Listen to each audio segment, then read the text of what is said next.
Hey guys, how's it going? Pride here, and today I'm going to be going over my latest edit for Pamaj and Zogoro.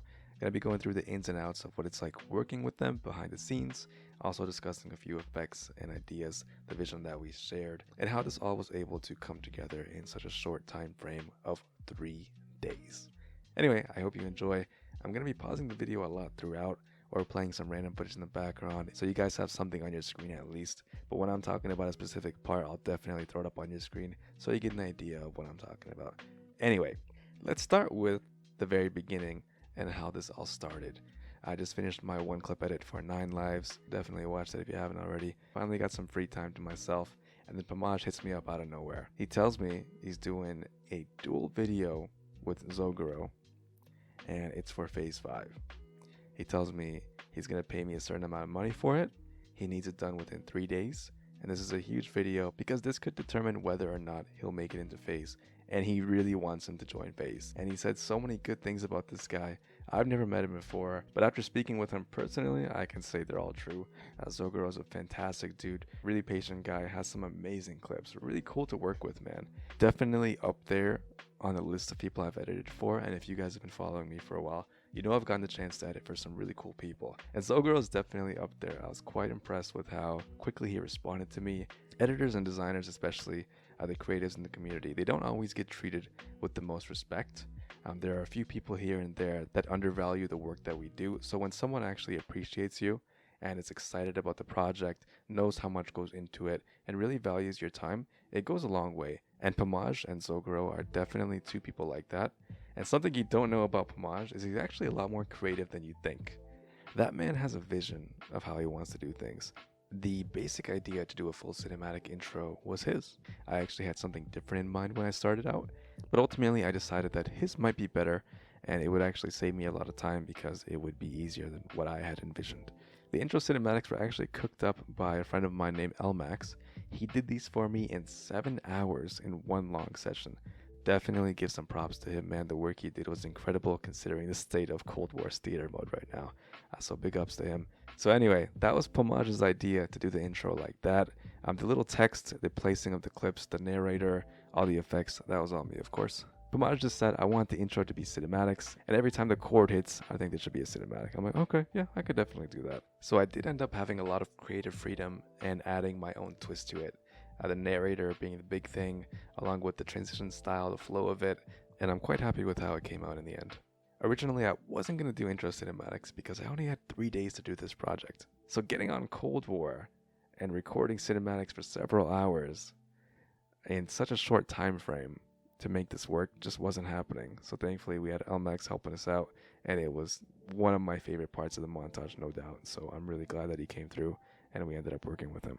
Now, as for the meat of the project, the actual clips themselves, this is something I really struggled with a lot initially. The most important part of a montage, in my opinion, is how the clips are placed and where exactly they fit.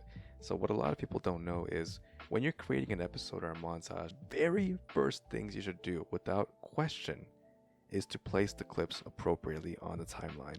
What I mean by this is if you have an amazing clip, it needs to be in an amazing part of the song. And in most cases, that's either the intro, the outro, the beginning of the chorus, the end of a chorus, any unusual part of the song that's different. It just needs to stand out. If the clip is good, it needs to be highlighted in a specific part of the montage. There's only a few places where certain clips should be placed. For example, if you hit a quad with one bullet, you don't just throw that randomly in a video. You shouldn't do that. I've been guilty of making that mistake in the past. Throughout the years, that's something you pick up on, and the best montage editors know this. So definitely that's the first thing I did, and that's actually the thing I struggled with most. I ended up taking roughly a day on that alone, and once I was able to figure out exactly where the clips were placed, then I was able to get to work. Unfortunately for me though, as I mentioned before, this had to be edited in 3 days, and I did have to replace some clips, which really sucked.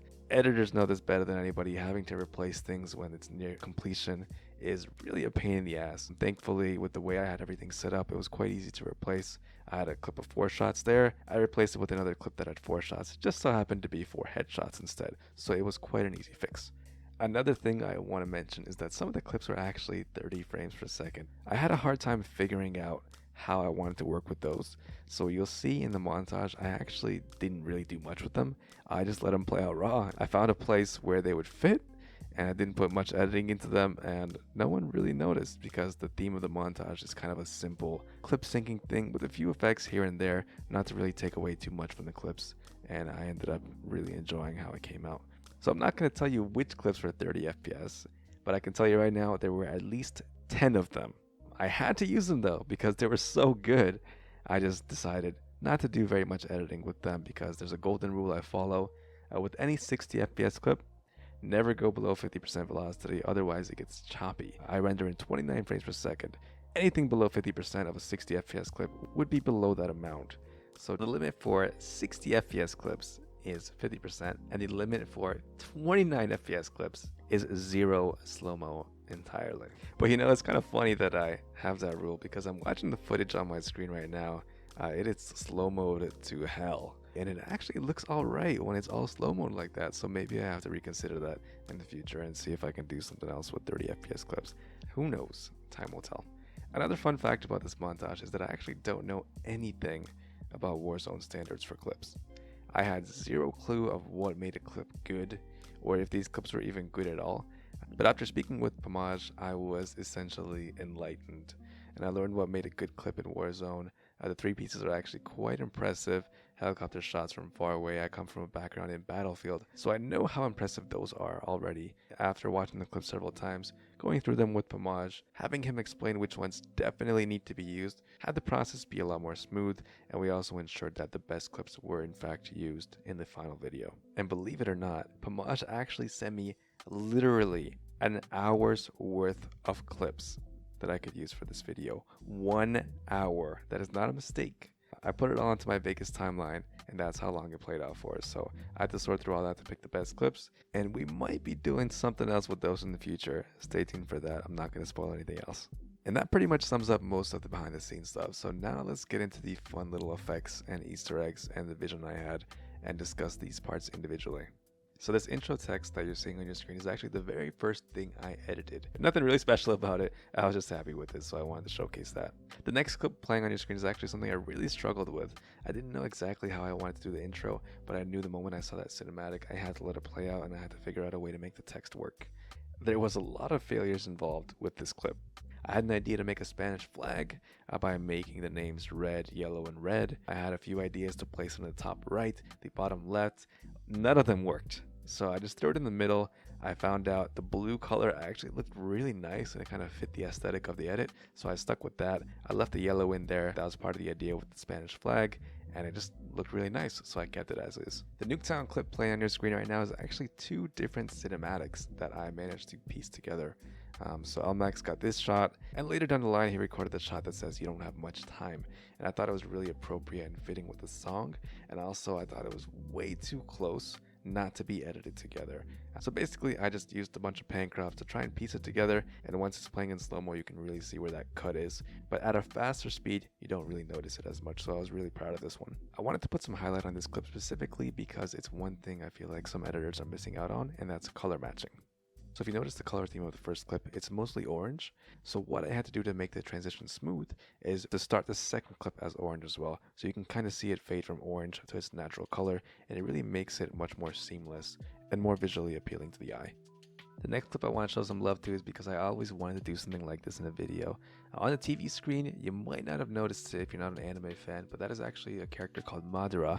Saying he's badass is a bit of an understatement. That's him beating up 1,000 people.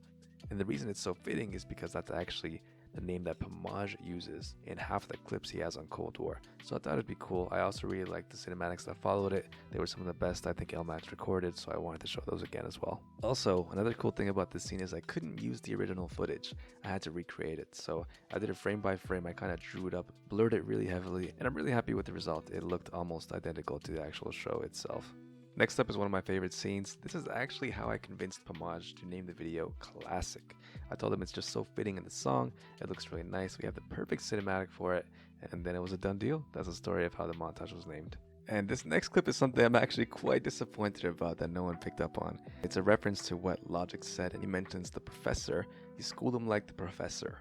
He could be talking about a university professor, or you can also portray it as the professor from the show Money Heist, which is a popular Spanish TV show on Netflix. I would definitely recommend you watch it.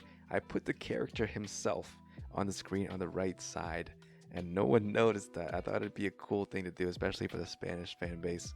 I still think it came out great. The effect looked nice, and yeah, I thought it'd be cool to point out because I feel like a lot of people miss that. Obviously, we gotta show some love for my trademark Sharingan.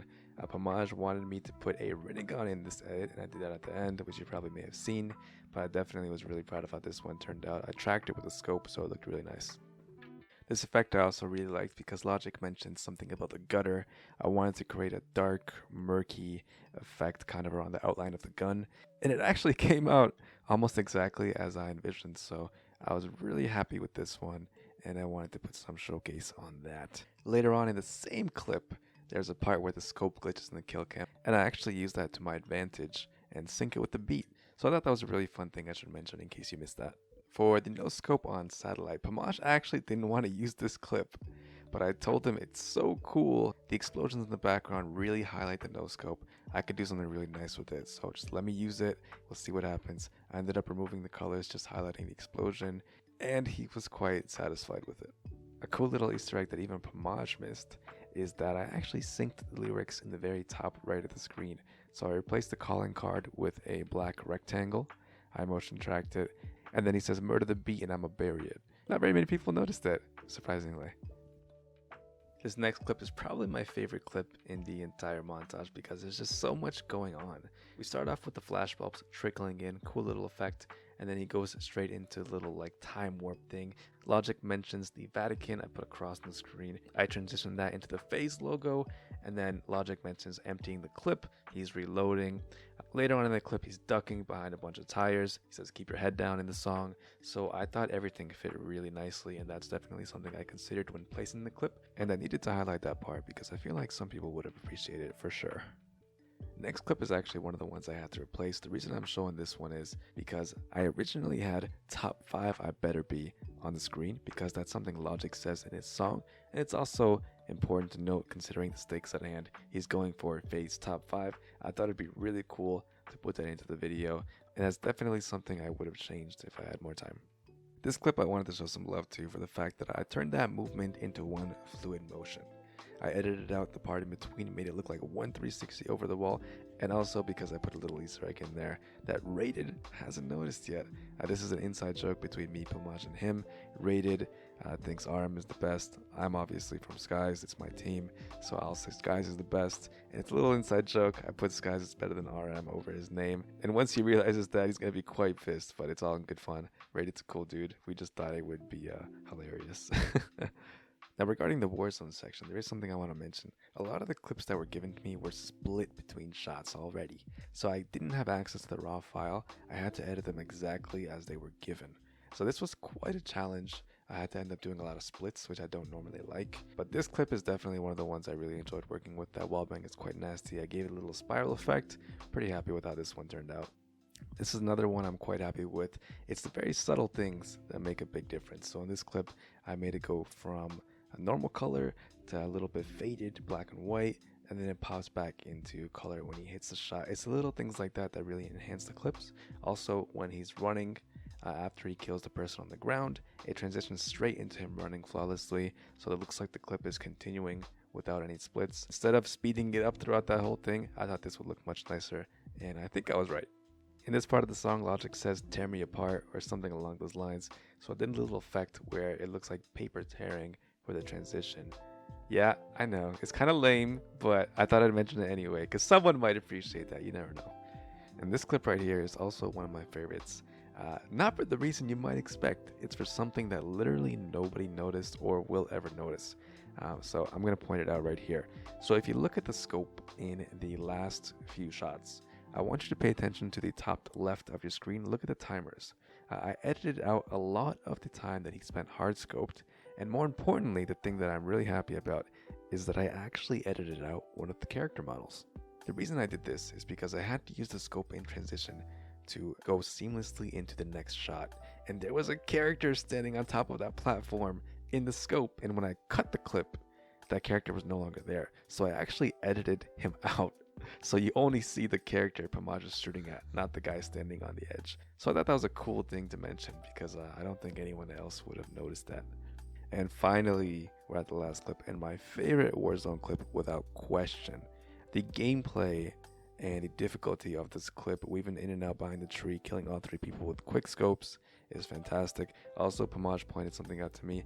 The second guy he killed in the final three piece, you need to wait for the glass to break before you can one-shot somebody. So he waited for that guy to shoot before he shot, which makes the clip a lot more impressive as well.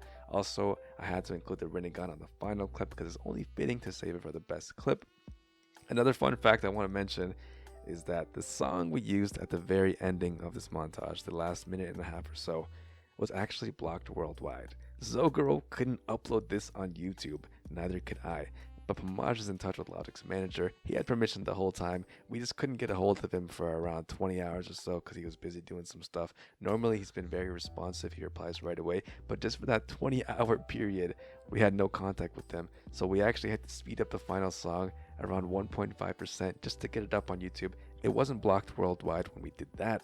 And then we were able to upload it. And then Pamaj hits us up later. Hey guys, I got permission for all three of us. What are you guys doing? So we were panicking for no reason. So I thought that was pretty funny. Anyway, I've been talking for more than 15 minutes now. I just want to say thank you if you stuck with me the whole time. I hope you enjoyed some of the insights of what went through my head while editing this. Also hearing about Pamaj, Zogoro, the editing process, things like that.